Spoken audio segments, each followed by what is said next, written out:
Amen. At salamat sa Panginoon muli na tayo ay makadako sa pagpapakinggan niya banal na salita. Salamat sa Panginoon na marami tayo ngayon. Nakita ko may mga bagong mukha, Bisita. Bisita. bagong may mga bisita at salamat sa Panginoon na nakasama natin sila.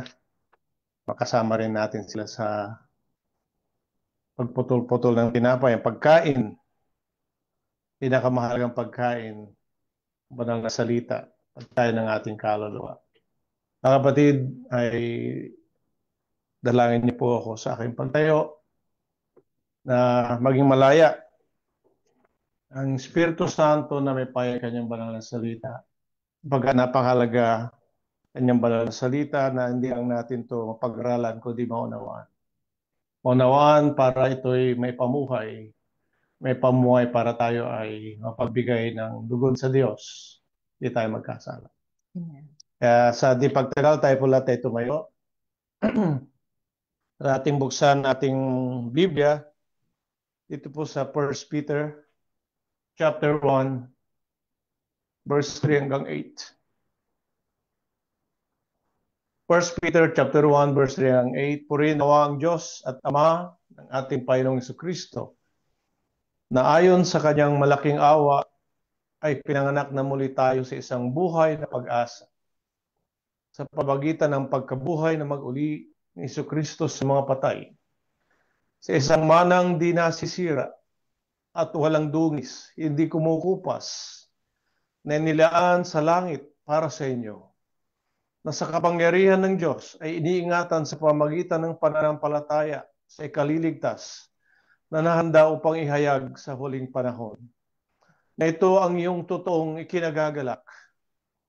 Bagamat nga sa sandaling panahon, kung kailangan ay pinalumbay kayo sa mulit-muling pagsubok upang ang pagsubok sa inyong pananampalataya na lalong mahalaga kaysa ginto na nasisira. Bagamat ito'y sinusubok sa pamagitan ng apoy, ay masumpungan sa ikapupuri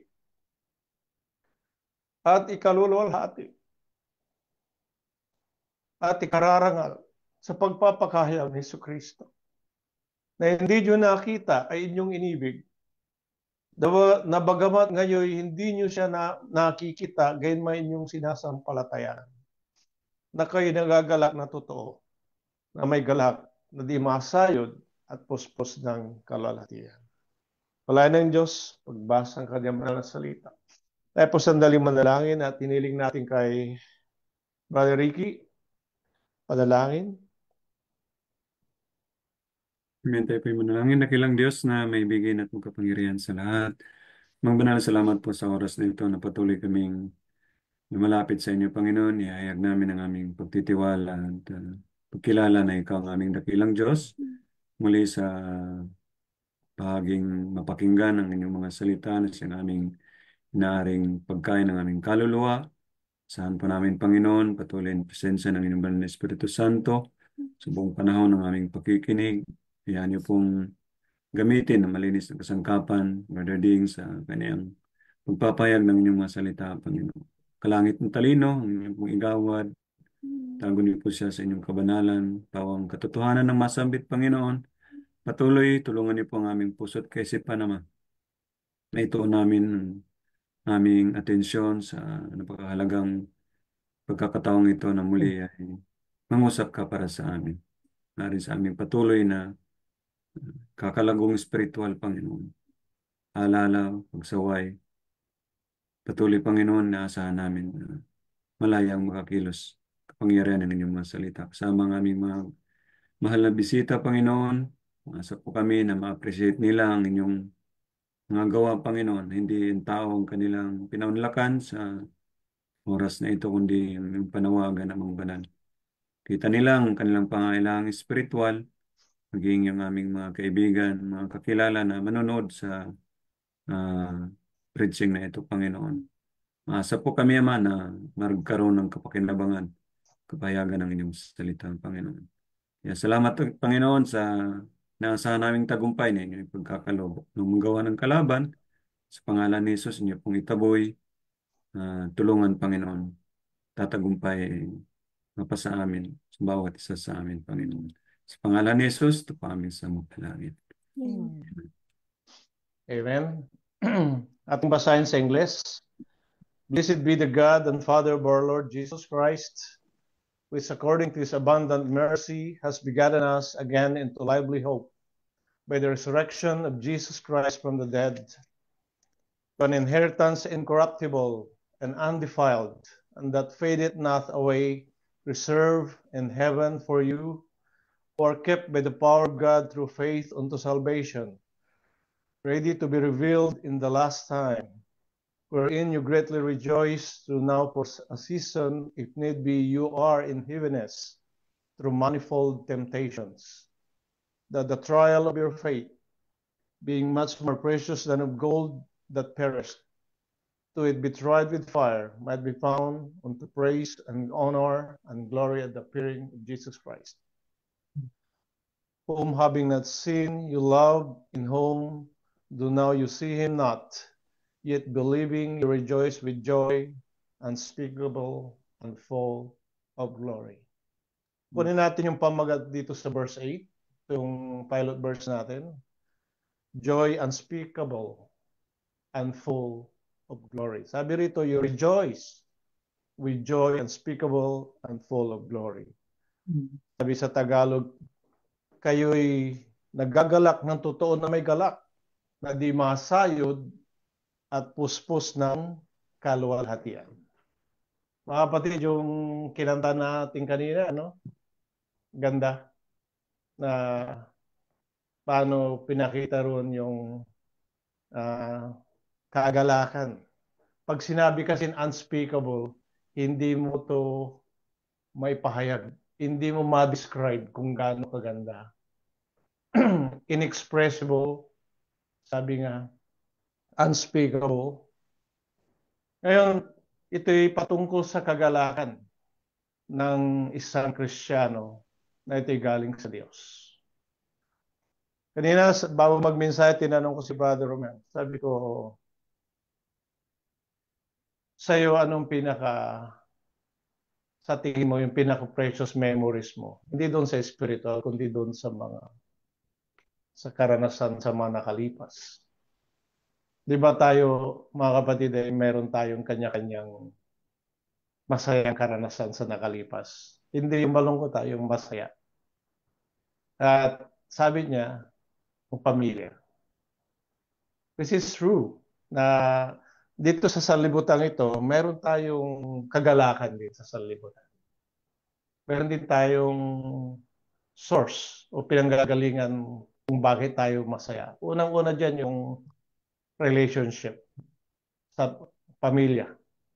Kaya sa pamilya, doon mo madarama talaga yung tunay na kagalakan kasi yan, pag nagkikita kayo, masaya kayo.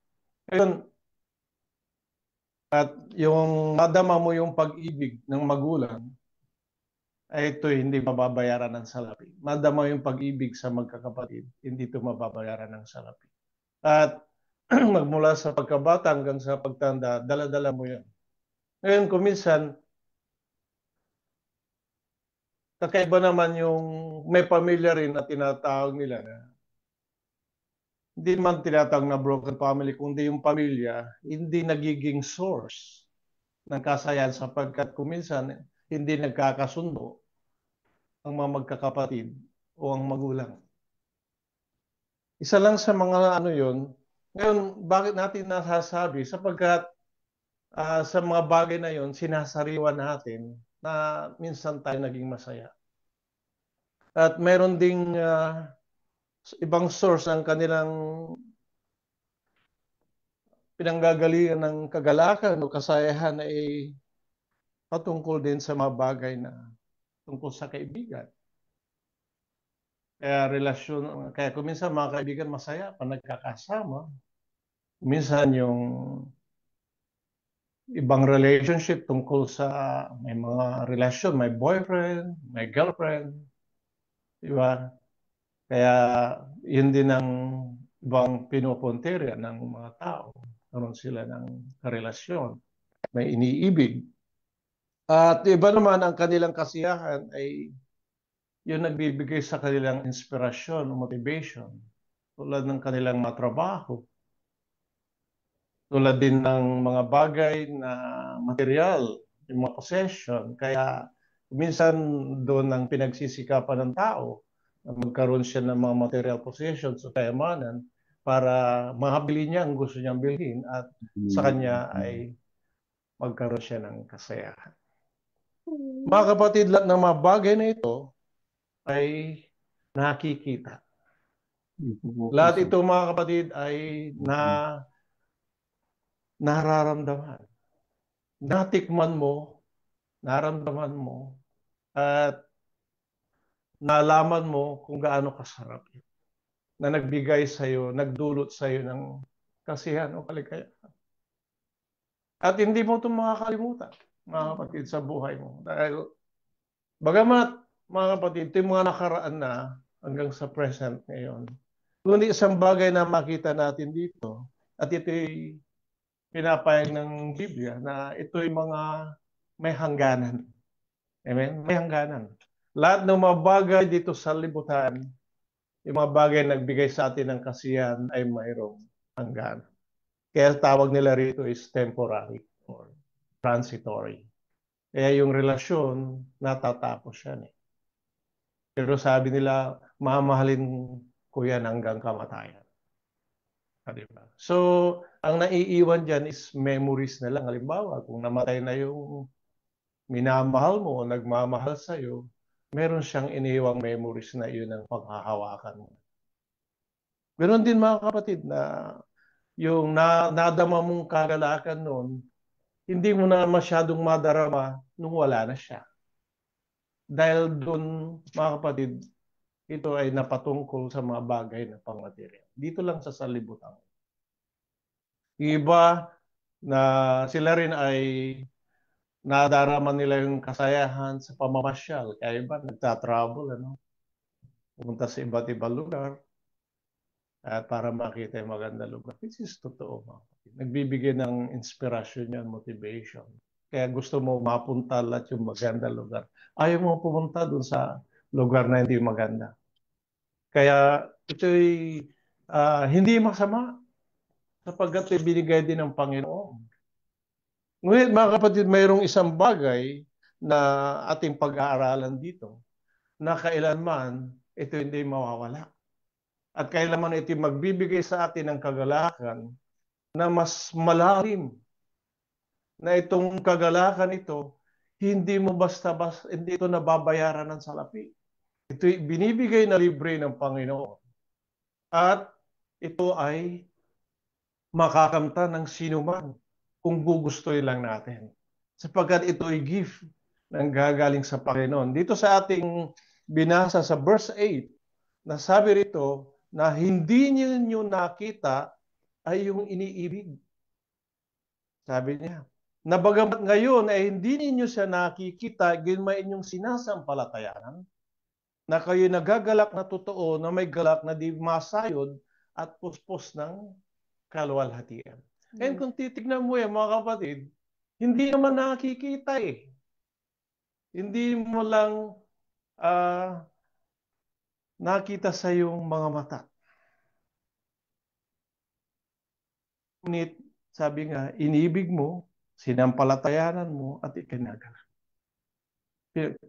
Kanino pinapatungkol yan?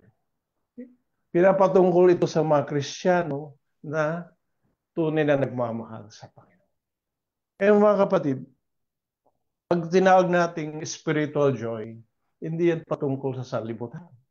Ito ay patungkol sa Diyos. At yung kagalakan na yun ay nanggaling sa Diyos. At mga kapatid, ang sabi pa rito na ang kagalakang ito ay puspos ng kaluwalhatian. Amen, mga kapatid?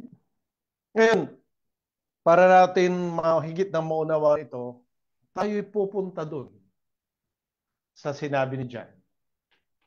Dito sa 1 John chapter 1, verse 1 to 4. Basahin natin yon, mga kapatid. 1 John chapter 1, 1 to 4. Sabi niya, yaong buhat sa pasimula, mga kapatid. Yung aming narinig, yung nakita ng aming mga mata, yung aming namasdan, at nahipo ng aming mga kamay tungkol sa salita ng buhay. At ang buhay ay nahayag at aming nakita, pinatutuhanan at sa inyo aming ibinabalita ang buhay. Ang buhay na walang hanggan na kasama ng Ama at sa atin ay inihayag. Yung aming nakita at narinig ay siya rin naming ibinabalita sa inyo upang kayo naman ay magkaroon ng pakikisama sa amin o tayo may pakikisama sa Ama at sa kanyang anak na si Kristo. Verse 4, ang mga bagay na ito ay aming isinusulat upang ating kagalakan ay malubos. Amen? Mga kapatid, kung titignan mo ang sinabi ni John, diyan sa mga bersikulong yan ng ating nabasa, anong nakita natin dito? Mga kapatid, sila mismo, mga kapatid, ay nakita nila ang ating Panginoon. Amen? Nakita nila nung nagkatawang tao ang Diyos. At hindi lang nila nakita. Anong sabi rito? Narinig nila sa verse 1. Which from the beginning, which we have heard. Narinig nila, ibig sabihin, narinig nila yung salita ng Panginoon, ang kanyang pagangarap.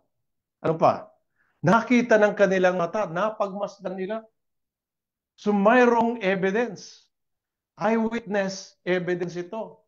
Tapos ano pa? Which we have looked upon. Pag inano mo yan sa mas malalim na kahulugan, mga kapatid, yung aming namasdan, sabi niya, napag-uunawa nila. Look upon and our hands have handled. Nahipo nila. Nahawakan nila ang Panginoon. Yun, the word of life.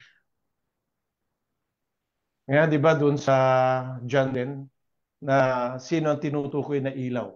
Walang iba ang ating Panginoon. Puntahan natin doon para makita natin. Sa John chapter 1. John chapter 1. Amen, dito po.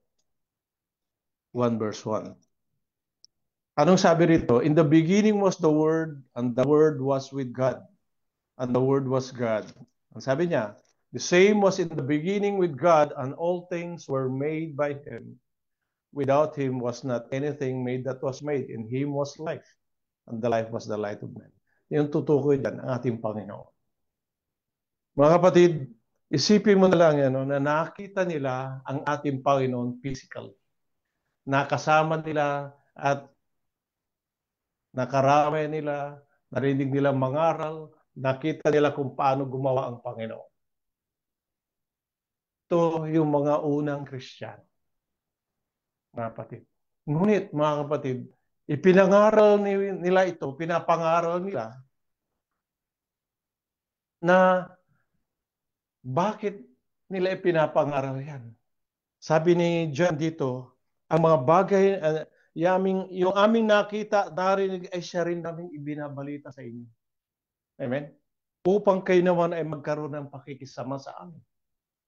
O tayo may pakisama sa Ama at sa kanya anak na Kristo, ang mga bagay na ito aming sinusulat upang ating kagalakan ay malubos. So, yun ang sinabi ni John, na yung nadama nilang kagalakan, kinakailangan masabi rin nila sa tao. Kasi pagkatapos nito, wala na ang Panginoon, namatay siya sa krus ng Kalbaryo at namuhay na maguli at bumalik sa langit. So tayo na hindi naman nakakita sa Kanya, kaya binabalita ito, hindi lang sa atin, kundi sa lahat ng mga tao. Sa isang dakilang hangarin, na magkaroon tayo ng fellowship o tunay na relasyon sa Panginoon. Di ba? Napakaganda, mga kapatid. Na magkaroon ka ng relasyon sa Diyos na makapangyarihan sa lahat. Alam mo ba na kanina sa pag-aaral natin, wala naman sa atin naghanap ng Diyos eh. Di ba? Sino naghanap sa atin? Ang Diyos mismo. Sa pamagitan ng ating Panginoon. Dahil ang tao ay nagkasala. Hiwalay sila sa Diyos. Wala silang tunay na relasyon sa Panginoon. Ang tao mayroong relihiyon, pero walang relasyon.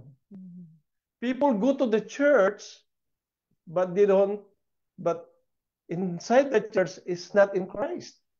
Pupunta lang sa simbahan, pero hindi kay Kristo. Yun ang nangyayari sa ngayon. Kaya maraming religion. Oh. Tapos sabihin nila, kay Kristo rin kami, Kristiyano rin kami. Pero kumusta naman ang buhay? Kung ikaw ay gumagawa ng kasalanan, meron ka bang tunay na relasyon sa Panginoon? Wala. Dahil sabi sa 1 John 3:8, ang nagkakasala ay sa diablo. Sa bagay na ito, nahayag ang anak ng Diyos upang iwasak ang gawa ng diablo. Di ba mga kapatid? Ngunit yung true relationship, mga kapatid, di ba, yun ang pinakamaganda na ang Diyos mismo ang nagbigay ng initiative na tayo magkaroon ng relasyon sa Kanya. Sino pa tayo na in-offer yun na magkaroon tayo relasyon sa Panginoon? Diba?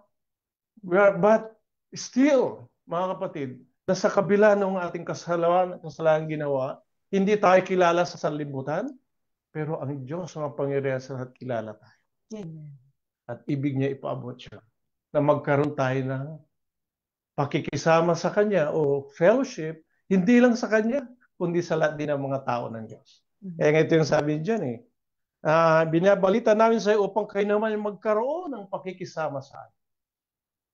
At tayo may pakikisama sa Ama at sa Kanyang anak na si Yesu Kristo. Ngayon, pag sinabing fellowship, it's about sharing. Magkaroon tayong pakikisama, pagdadamayan. It's about sharing life. At ang ibig sabihin ng Panginoon dito na i-share, bigyan tayo ng isang buhay na maganda. Diba? Alam mo ba pag yung pinakamayaman, pinakamakapangyarihan tao sa sanlibutan ito, bigyan ka ng sabihin niya, gusto kong ampunin kita. Amen? At gagawin kitang anak. Di ba maging masaya ka? Gusto mo, papayag ka kagad. Di ba? Nagpapa-adapt ka sa mayan. Pero mga kapatid, walang kwenta yan eh. Ito ang Diyos. Pero bakit ang tao umaayaw? Minsan. Kasi hindi nila nauunawaan. Kaya yung tunay na kagalakan ay wala sa tao dahil wala silang tunay na relasyon sa Panginoon. Mga kapatid, isinesya ng Panginoon ang buhay. Buhay na maganda. Buhay hindi masama. Buhay na ayon sa katuwiran ng Diyos. It's a blessing to be a Christian, sabi nga nila. Totoo yan. But not only to be a Christian, but it's about to have a true relationship with God. Bakit? Kasi pag Christian, sabi mo, it's a followers of Christ.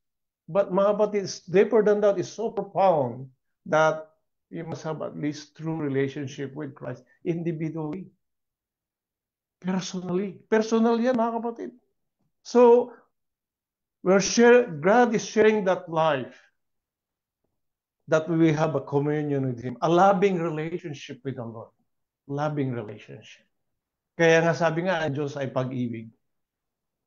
Yan ang dapat mapunta sa atin din. Yung pag-ibig ng Diyos. Amen.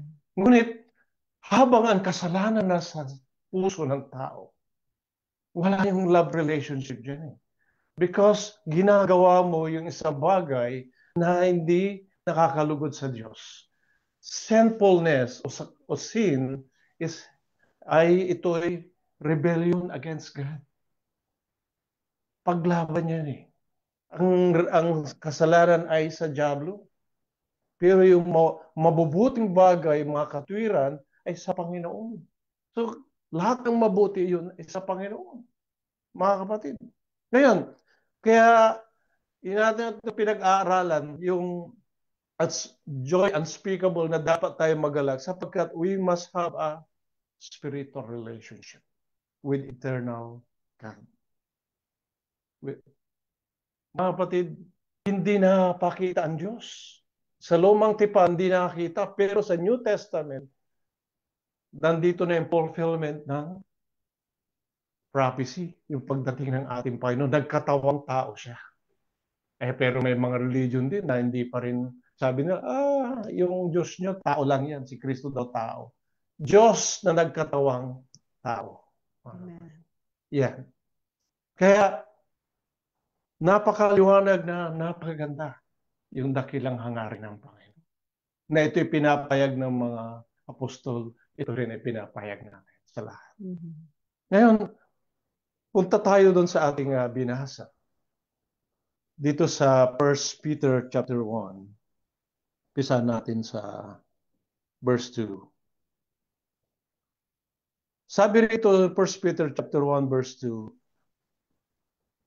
Pisa natin sa 1. Sabi na, Peter, an apostle of Jesus Christ, to the strangers scattered throughout Pontus, Galatia, Cappadocia, Asia, and Bithynia. Elect according to the foreknowledge of God the Father, through sanctification of the Spirit, unto obedience and sprinkling of the blood of Jesus Christ, grace unto you and peace be multiplied. And pag binasa mo yan sa Tagalog, yung verse 2, para maliwanag, ayon sa paunang kaalaman ng Diyos Ama. Foreknowledge of God. Ano yung foreknowledge of God? Sapagkat ang Diyos ay eternal, Diyos ay makapangyarihan sa lahat, nalalaman nyo, magmula sa umpisa hanggang sa uli, mayroon siyang kaalaman. Ito yung paunang kaalaman, foreknowledge. Ano yung paunang kaalaman ng Panginoon? Nung nilikha niya yung tao, alam niya ang tao ay magkakasala. Pero alam niya na sa pamagitan ng ating Panginoon, maraming tao ang sasampalataya sa Panginoon at sila yung magkakaroon ng tunay na relasyon sa Panginoon. May mga tatanggap. Kaya sabi niya, elect according to foreknowledge of God, mga kapatid. Ngayon, anong sumunod dito? Pagpapabanal ng Espiritu upang magsitalima at mga wisikan ng dugo ni Jesucristo, biyaya at kapayapaan nawa sa inyo ay sumagana. Dito tinutukoy ang mga tao, mga kapatid, ayon sa kaalaman ng Diyos na sila ay makikinig at susunod sa Ebanghelyo. Amen? Yan. Kaya nga ipinapahayag ang Ebanghelyo as a Great Commission na ipahayag Ebanghelyo sa buong salibutan, sabi ng Panginoon. At para maalaman nila ang kalooban ng Diyos Ama. Ang kalooban ng Diyos Ama at masunod. Ito. Ano yung kalooban ng Diyos Ama? Ang tao ay maligtas sa kasalanan. Amen? Para siya maligtas. So may mga tao na tutugon. Kaya tinatawag nila dito yung obedience of faith. Ibig sabihin, maniniwala sila, mananampalataya at susunod sila. Kaya nga, mga kapatid, kung pupunta tayo sa verse 8, sabi niya na hindi nyo nakita yung inibig, bagamat ngayon ay hindi nyo siya nakikita, gayon man inyong sinasampalatayanan.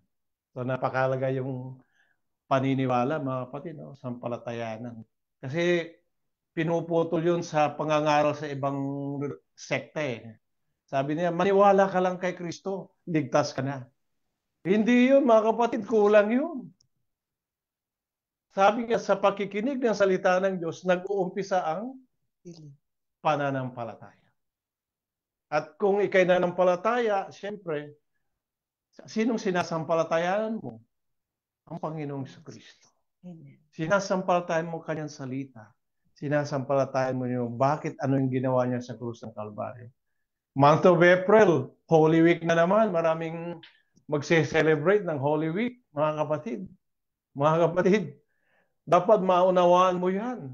Yung ginawa ng Panginoon sa krus ng Kalbaryo. Kasi sinasampalatayan mo yan. Pag sinasampalatayan mo na namatay ang ating Panginoon para sa atin, kasalanan sa libutan, dapat din tayo ay mamatay sa paggawa ng kasalanan sa pamagitan ng pagsisisi. Yan, tunay na pagsisisi. Namatay si Kristo sa kasalanan, instead of us, dapat din tayo mamatay spiritually. So, ang kasalanan sa tao ay nagpapahiwalay sa Diyos. Kaya po ito lang relasyon. Pero sa pamagitan ni Kristo, hindi lang siya namatay. Ang nangyari? Katapos siya mamatay, after 3 days, siya ay nabuhay na maguli. Yan. Dahil sa pagkabuhay na maguli ng Panginoon, doon naman tayo ay magkakaroon ng bagong buhay. Mga kapatid, Kung titignan mo ang verse na binasa natin, anong nakikita rito sa verse 2? May tatlong persona nandyan. Ano yun? Ang Diyos Ama, ang Espiritu Santo, at ang ating Panginoon. See? Holy Spirit. So, sabi niya, yung kaalaman ng Diyos Ama, nandun ang plano, yung dakilang plano, at yung pagpapabanal ng Espiritu upang magsitalima at mga wasikan ng dugo ni Kristo. So, makikita natin yung tatlong yan nagkakaisa, yung tatlong persona sa isang Diyos, God the Father, the Son, and the Holy Spirit, mga kapatid, yung biyaya at kapayapaan na isasagana sa atin. Ngayon, titignan natin mabuti, yung tinawag dito, yung pagbibisik ng dugo, sprinkling of blood. Sa Old Testament, mga kapatid, pag may sprinkling of blood, tulad nung nangyari saan ba yun? Sa Exodus chapter 12, verse 22, ang tinutukoy doon, winisikan dugo yung Old Testament covenant ni Moses at saka yung mga tao. Yun ay napupunta sa sa bayan ng Israel lang yun. Tapos doon naman sa pagwisik ng dugo, yung anointing kay Aaron, mga kapatid. Sa New Testament, mga kapatid, yung pagwisik ng dugo ng ating Panginoon para sa lahat. Kaya doon sa John 3:16, for God so loved the world that He gave His only begotten Son, that whosoever believes in Him shall not perish but will have everlasting. Namatay si Kristo para sa lahat. Amen? Mga kapatid. So nakita natin sa kapanahon natin ngayon, kasama na tayo. Dati hindi tayo kasama. Kaya dito sa ating binabasa, mga kapatid, na nagkalat yung mga Kristiyano. At dito pinapaalam ni Pedro na yung ginawa ng ating Panginoon. Ngayon, nung tayo ay nagsisi ng ating kasalanan, tayo ay napatawad dahil sa dugo ng Kristo. Kaya sinasabi to, the sprinkling of blood. Ngunit kanina sa pag-aaral natin, pinag-aaralan yung kaligtasan, pero hindi masyadong natukoy yung sanctification, yung paglilinis, pagpapatawad at paglilinis. Ngayon, sa isang tao, pag ikaw ay naligtas sa kasalanan, anong unang nadarama natin, mga kapatid? Di ba yung kagalakan? Hindi kagalakan kailanman, hindi mo to may papaliwanag sapagkat ito ay galing sa Diyos. At itong kagalakan to isa maano mo lang through personal experience yan. Kasi ang salvation is individual. Amen. Kaya kung ang magulang ay Kristiyano, naligtas, kailangan maligtas din yung anak. Kailangan din siyang lumapit, magsisid din yung magulang lang, mga kapatid. Kaya dapat sa buong pamilya, lalapit yan sa Panginoon. Kaya yung ating mga kapatid, nung naligtas, anong ginagawa? Inilalapit ang kanilang pamilya. Inilalapit ang kanilang mga kapatid. Inilalapit ang kanilang mga kaibigan. Kasi individual yan. Hindi yung sasali ka lang, Kristiyano ka na. Pwede, sa pangalan ka lang, pero hindi sa puso. Mga kapatid. Kaya makita natin dito na it gives us peace and unspeakable joy. Kaya nung tayo naligtas, nagkaroon na tayo ng kapayapaan, kagalakan. Dahil wala na yung kasalanan sa puso eh. Pinatawad na tayo.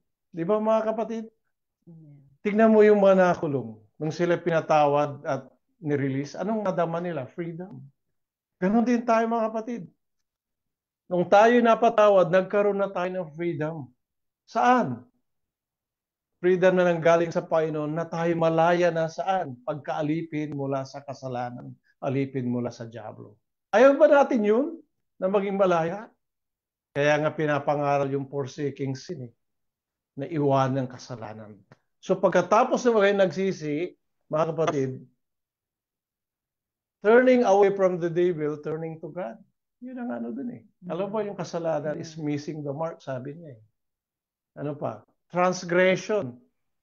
Pag transgression, ikaw ay transgression of that boundary. Merong boundary nilagay ang Panginoon. Pag nag-cross ka dyan, trespassing yun. Yun ang tinatawag niya transgression. Trespassing ka. So makikita natin mga kapatid, napakabuti ng Panginoon. Amen. Ngayon, masiselebrate mo yung sabi mo, yung pagkamatay ng ating Panginoon, inaalala sa Holy Week. Sa Kristiyano, araw-araw yun, mga kapatid. Amen. Maaraw-araw mo siniselebrate yan. Bakit? Tuwing naalala mo yung ginawa ng krus sa'yo, kung gaano ka inibig, yan ang magiging, tawag dun sa English, magiging, di ang umpisa ng word na yun. Yan ang magiging deterrent para hindi ka magkasala. Naalala mo yung ginawa ng Panginoon, namatay siya para sa'yo, na dapat Amen. ikaw ang mamatay. Pero namatay siya sa'yo dahil pinamahal. Di ba ganun mga kapatid? Kung minsan may gumawa sa atin, nagbigay sa atin ng maganda, mabuti, ginawa tayo mabuti. Yung sabi mo, kung anong sa ano niya, pinapahalagaan natin yan. Tinetreasure natin yan at ayaw nating masira yun. Di ba ganun din ang Kristiyano mga kapatid? Ayaw natin magkasala. Ikaw, kung ikaw may sakit na cancer, tapos napagaling ka, gusto pa bang bumalik na magkasakit? Di ba maging masaya ka, di ba? Ang kasalanan ay cancer yan sa kaluluwa. Mga kapatid, isa pang bagay. Alam mo yung namatay? Pag namatay ang tao, nilalagay sa kabaong, di ba? At inililibing. Pero pag siya binuhay, anong gagawin nung nasa kabaong? Ay, buksan niyo yung kabaong. Kasi masusumpukay siya. Gusto makawala. Ganon ang napatawad sa kasalanan. Binuhay na siya. Umalis siya doon. Diba? So yan ang kaya tayo nagagalak dahil sa kaligtasan ng Panginoon. Amen. Mga kapatid, ngayon punta tayo rito sa susunod. Dito sa 1 Peter chapter 3 verse 4. Sabi niya, "Purinawa ang Diyos at Ama ating Panginoon Kristo, na ayon sa kanyang malaking awa, ipinanganak muli tayo sa isang buhay na pag-asa sa pamamagitan ng pagkabuhay na mag-uli ni Kristo sa mga patay." Sabi niya rito sa English naman, "Blessed be the God, the Lord Jesus Christ, this is the God and the Father of our Lord Jesus Christ, which according to his abundant mercy has begotten us again into a lively hope by the resurrection of Jesus Christ from the dead." Sabi niya, pinanganak muli tayo sa isang buhay na pag-asa. Ayan, mga kapatid, may kinaligtas, tulad sabi kanina, tayo ngayon ay pinanganak isang buhay na may pag-asa. Alam ba na kung titignan mo ang sanlibutan, ano nakikita natin? Puro kahirapan, puro problema. Di ba? Kahit saan. Buong mundo yan. Kahit saan ka. Dito ka sa Canada, sa Europe, sa Middle East, kung saan ka ba naroroon sa Amerika, may problema yan. Pero sa Panginoon, mayroong pag-asa. At ito yung sinabi rito na mayroon tayo pinanganak sa isang buhay na pag-asa sa pamagitan ng pagkabuhay na mag-uli. Iso Kristo. Nung resurrection yan nung nabuhay na mag-uli ang Panginoon, yun ang bigay sa atin ng pag-asa. Ngayon, paano natin yan? Alam mo ba na kung pag-aaralan mo yung doctrine of resurrection, that kung walang pagkabuhay na mag-uli, without the resurrection, walang bagong buhay. Amen. Sayang lang yung pakikinig natin sa salita ng Diyos, sayang lang yung ating pagpe-fellowship na ito, mga Bible study. Pero mga kapatid, tandaan niyo, ating buhay, ang ating Panginoon ay buhay. Hindi siya Diyos ng patay, siya Diyos ng buhay. At hindi lang siya Diyos, kundi siya Diyos ng mapangyarihan sa lahat. At kung walang pagkabuhay na mag-uli, wala ring regeneration, yung pagbabago ng buhay. Hindi tayo mababago, mga kapatid. Kaya tayo nabago ang ating buhay, mayroong transformation. Ibig sabihin, kung sino man ay na kay Kristo, sabi nga, yung masumunod kay Kristo, nagsisi, mga Kristiyanong tunay, sila'y bagong nilalang. Ang lahat ng mga bagay ay nagsilipas na sabi niya, lahat ay narito ay pawang mga bago na. At sa resurrection, mga kapatid, tayo ay naging anak ng Diyos. Amen? Sipin mo Amen. na tayo ngayon naging anak ng Diyos. Di ba tayo nagagalak doon, mga kapatid? Na bagamat andito tayo sa libutang ito, mga kapatid, may katiyakan tayo anak ng Diyos. Amen. Sapagkat tayo ay saan? Ipinanganak. Muli, mayroong born again experience. Ano yun? That is the spiritual birth. Kasi pwede ka, ang magiging anak ng Diyos lang yung maipinanganak saan? Sa espiritu at katotohanan. Amen. Ipinanganak spiritually, ipinanganak sa langit. Kaya natawag na anak ng Diyos, we are being adopted. Isa lang anak ng Diyos ay ating Panginoong Jesucristo. But we are adopted dahil dito sa ating Panginoon. Di ba? Amen ba tayo dyan? Amen. Ngayon, kanina, nung pinapakinggan natin yon, dahil sa Panginoon, nagkaroon tayo ng Christian Church. Yan. Yung mga naligtas, mga kapatid, ibinilang sila sa isang church ngayon. Amen? Diyan ba tayo kabilang? Dapat natin maalaman yan. Kaya tinawag doon na Church of God. Kasi ang Diyos ang nagtayo. Amen. Doon sa Matthew 16:18, sabi ng Panginoon mismo, upon this rock, I will build my church, and the gates of hell shall not prevail against it. Diba? Sa ibabaw ng batong to, itatayo ko aking iglesia, at ang pintuan ng Hades ay hindi ito makakapanay. Mga kapatid, ibig sabihin sa kabilang sa iglesia ng Diyos, yun lamang naligtas. Amen. Di ba? Tayo nagagalak doon, mga kapatid. Amen. Kaya sa iglesia ng Diyos, wala tayong itinataas na tao. Founder. Ang itinataas lang natin ang Panginoon. Amen. Tayo lahat dito ay sama-sama na nagpupuri sa Panginoon. Hindi natin pinapupurihan si Brother Ding o si Brother Randy. Pinapupurihan natin ang Panginoon. He's the object of our worship. Mga kapatid, sa Kanya lahat ang kapurihan. Amen. Sa Kanya lahat galing yung kagalakan, ang biyaya, pagpapala, mga kapatid. Tatandaan natin yan, yung buhay natin dahil sa Kanya. Amen. Mayroon tayong buhay, hindi lang physical, kundi spiritual na buhay. Na ito ang dapat natin pinagpapasalamat. Ngayon, ang nakikita natin sa loob ng church. Ang sabi ni John, na magkaroon kayo ng pakikisama sa amin, pakisama sa Ama at sa Jesucristo. Mayroong sweet fellowship. Amen. Kaya inside the church of God, mga kapatid, mayroong sweet fellowship. Kasi dito sa kalagitnaan natin, hindi natin nakikita, pero nararamdaman natin ang Holy Spirit. Amen ba, mga kapatid? Amen.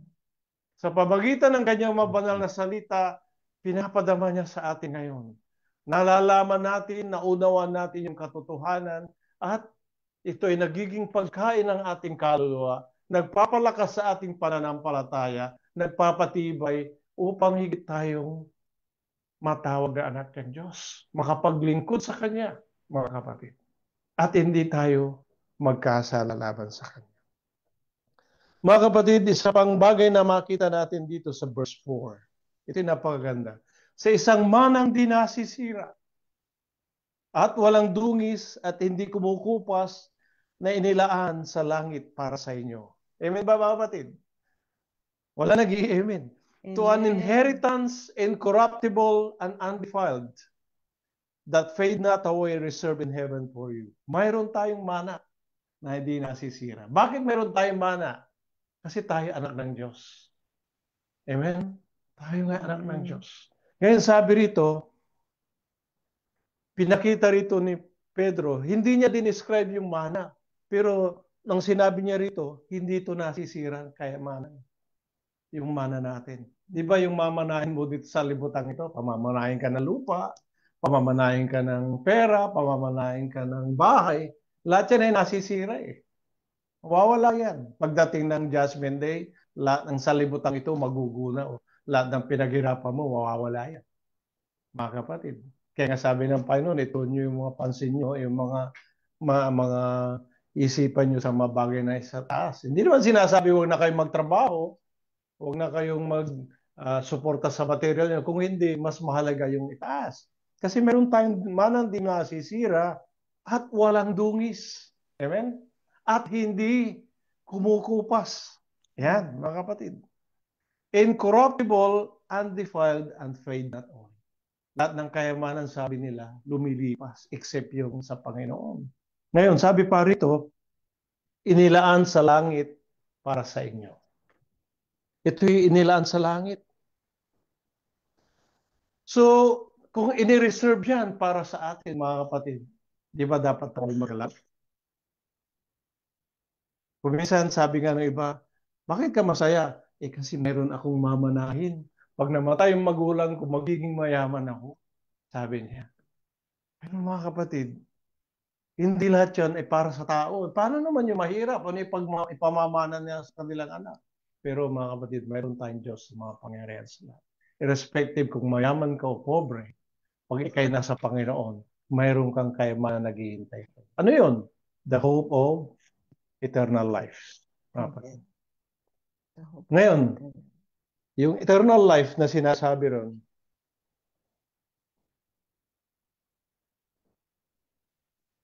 yung mga anak ng Diyos lang ang magkakaroon nito. Amen. Hindi ito magkakaroon pag hindi ka anak ng Diyos. Ngayon, unang-una, yung mga hindi anak ng Diyos, yung mga hindi tumanggap sa Panginoon, wala silang kakayahan o they don't have the right na magkaroon ng manang ito. Sapagkat ito ipinangako lang sa mga tunay na Kristiyano, sa mga anak ng Diyos. At tatandaan natin mga kapatid, halimbawa na lang, pag ang Kristiyano namatay, saan siya pupunta? Sa langit, mga kapatid. Pero pag yung namatay ay makasalanan, hindi siya tumanggap sa Panginoon, saan siya pupunta? Sa impyerno.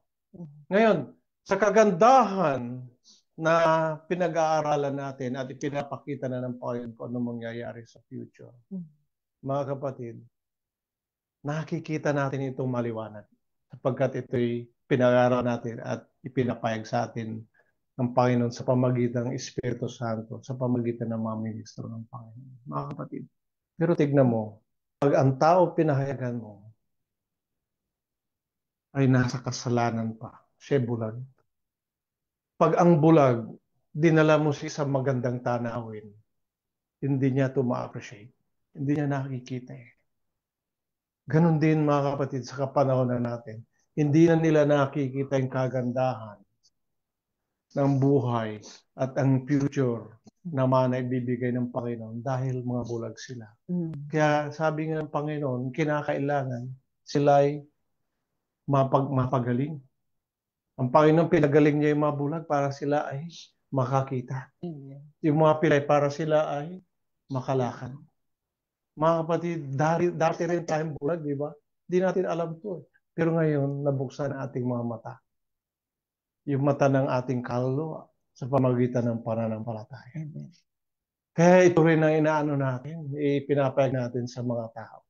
Na mayroon silang mga kapatid, yung blindness, spiritual blindness. Alam mo ba yung cataract na mata? Ay, sakit na mata. Cataract at saka yung macular degeneration, yung nagkukos ng blindness yan mga kapatid. Alam mo ba daming nagkukos ng blindness? Spiritual blindness. Kasalanan, sanlibutan, yung mga masasamang yung false doctrine, mga false preachers, yan, mga nagkukos ng blindness. Kaya kita mo, daming religion, mga bulag naman sa katotohanan, bulag sa So makita natin mga kapatid, tayo ay hindi na bulag. Pinakita sa ating kayamanan ng Panginoon. Amen. That's why the gospel was preached to us, sinampalatayan natin. Ngayon, kaya tayo nagpipreach, mga kapatid, kaya natin, hindi lang natin ipinipreach na ang tao yung makasalanan, pag namatay pupunta sa impyerno, dapat i-preach natin yung kaluwalhatian ng langit. Amen. Na mamimiss nila yun. Yung eternal joy, peace, eternal life kasama ang Panginoon. Na yun ang mamimiss nila pag hindi sila sumunod sa Panginoon. Nasa kabila ng ginawa ng Panginoon, sabi niya, I am the way, the truth, and the life. No one can come to the Father except through me. Sabi ng Panginoon, siya lang ang daan.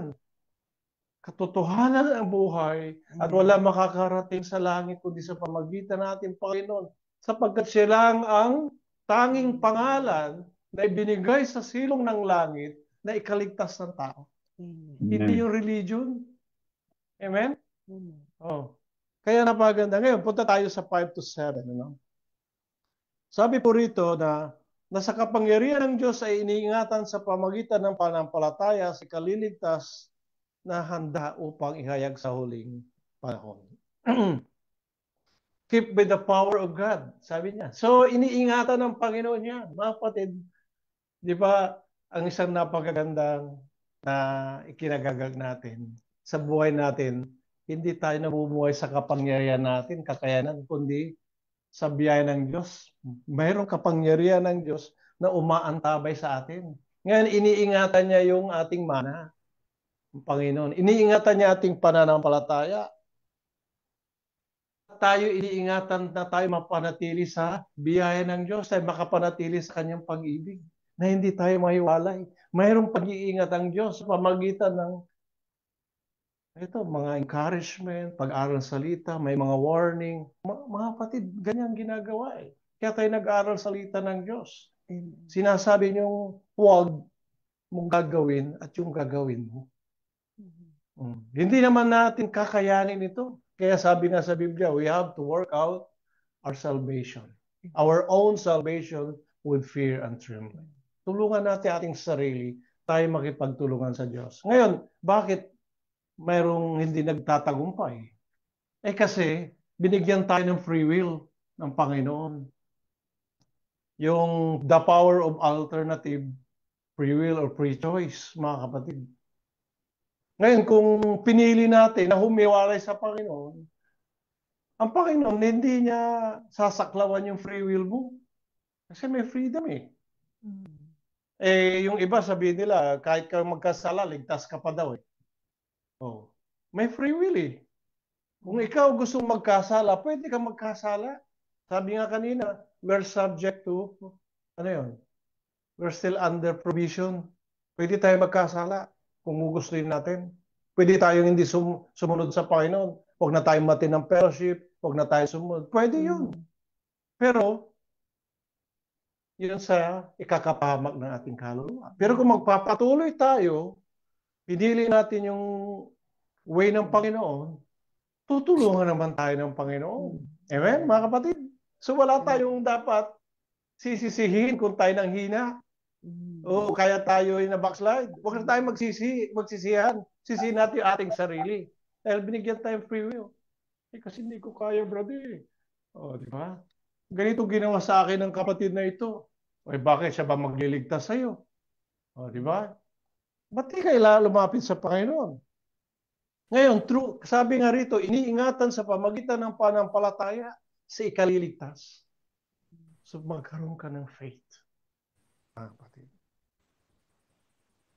Ngayon, through faith in Christ, sabi nga, pag faith in Christ, we have to lean or depend on the Lord. Pagkatiwala mo lahat yan. Alam mo ba na sa pamagitan ng Kristo, doon ka rin magtatagumpay. Amen? Doon tayo magtatagumpay sa pamagitan ni Kristo, sa kanyang biyaya. Tatagumpay saan? Sa kasalanan. Tatagumpay din tayo sa ating sarili.